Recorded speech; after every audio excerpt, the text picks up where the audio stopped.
नमस्ते।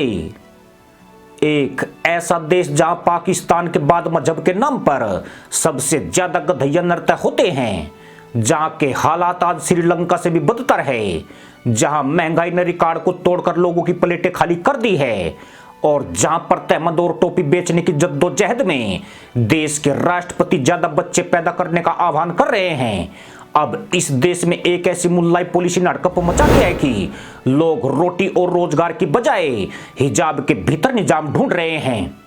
इस यूरोपीय मुस्लिम देश के राष्ट्रपति की लोकप्रियता संकट में है। देश का जितना बेड़ा गर्क हो सकता था उसमें कोई कोर कसर नहीं छोड़ी गई है। उनके बुढ़ाऊपन की तरह यह देश भी बूढ़ा हो गया है, लेकिन बूढ़े देश में हिजाब पहनने का अधिकार को लेकर जनमत संग्रह हो रहा है, यानी घूंघट ना हुआ जाहिलों के इस्तंजा का समान हो गया, जिसके लिए मिट्टी का ढेला भी मिल जाए तो काम तो चला ही लिया जाएगा। आज खास बात के इस खास एपिसोड में इस इस्लामिक देश की करतूतों का पर्दाफाश किया जाएगा, जो कश्मीर के नाम पर टोपी उछालने में भी पीछे नहीं रहा है, क्योंकि यह वो देश है जहां मुसलमानों के चेहरे पर दाढ़ी कम मिलेगी, लेकिन खुद को तैमूर लंग के पोते से कम नहीं आंकते हैं। इस देश का नाम तुर्की है। कुछ महीने पहले इसे तुर्की कहा जाता था, लेकिन देश के राष्ट्रपति ने इसे फिर से पुराना नाम देकर एक नया देश बनाने की कवायद की है। तुर्की राष्ट्रपति रेसेप तैयब एर्दोगन ने शनिवार को देश के संस्थानों, स्कूलों और विश्वविद्यालयों में महिलाओं के हिजाब पहनने के अधिकार को लेकर जनमत संग्रह करवाने का प्रस्ताव देकर देश में फिर से बवाल खड़ा कर दिया है। खास बात यह कि एर्दोगन ने 2014 में तुर्की का राष्ट्रपति बनने के बाद हिजाब से पूरी तरह प्रतिबंध हटा लिया था, लेकिन अब उनके द्वारा हिजाब के पक्ष में वकालत करना इस देश की तबाही में खुद को बचाने की ऐसी धूर्त मुल्ला पॉलिसी है जो एक बड़े बवंडर में तब्दील हो सकती है। तुर्की में अगले साल चुनाव होने वाले हैं और एर्दोगन की हालत खेत में खड़ा चारा दूर से गधा देखे बेचारा जैसी हो गई है। देश की अर्थव्यवस्था गहरे संकट में फंसी हुई है, जिसके लिए एर्दोगन की नीतियों को जिम्मेदार माना जा रहा है। महंगाई दर 83.5% पर पहुंच चुकी है। मुल्लाओं के इस देश में हालात किस कदर खराब है, इसका अंदाजा इस बात से लग जाता है कि भारत के पड़ोसी देश पाकिस्तान में महंगाई दर 23.2% है और लगभग दिवालिया हो चुके श्रीलंका में यह 69.8% है। तुर्की के राष्ट्रपति अर्थव्यवस्था के मोर्चे पर बुरी तरह फेल साबित हुए हैं।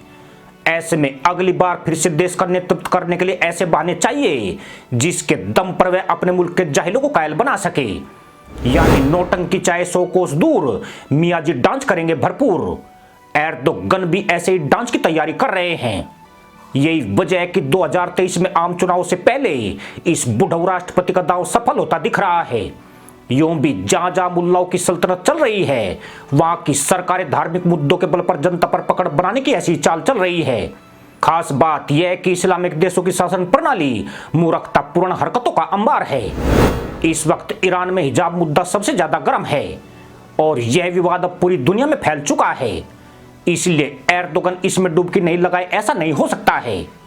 मजे की बात यह है कि उनकी खुद की सोच एक कट्टरपंथी मुसलमान की है और ऐसे में वे इस कट्टरपंथ का सहारा लेकर अगले राष्ट्रपति पद पर खुद को देखना चाहते हैं। पर मामला यहीं तक सीमित नहीं है। एर्दोगन पिछले 2 वर्षों से तुर्की की सत्ता को नियंत्रित कर रहे हैं और पिछले 20 सालों से उन्होंने लोगों को रोटी के लाले कर दिए हैं। साल 2013 से साल 2014 तक रेसेप तैयब एर्दोगन देश के प्रधानमंत्री रहे थे और फिर साल 2014 से वो देश के राष्ट्रपति बने हुए हैं। तुर्की में अगला चुनाव साल 2023 में होना है और ऐसा माना जा रहा है कि अपना खो चुके जनाधार को पाने के लिए 68 वर्षीय एर्दोगन अब मुल्ला कार्ड खेल रहे हैं। एक तरफ तुर्की की अर्थव्यवस्था लगातार गिरती जा रही है तो दूसरी तरफ रेसेप तैयब एर्दोगन की जिदूसी अनुपात में बढ़ती जा रही है। यहाँ जाहिलों के लिए तहमद का टोटा पड़ा हुआ है, लेकिन मुल्ला जी दावा करते हैं कि वो देश की अर्थव्यवस्था को विश्व की सबसे बड़ी 10 अर्थव्यवस्थाओं में से एक बना देंगे।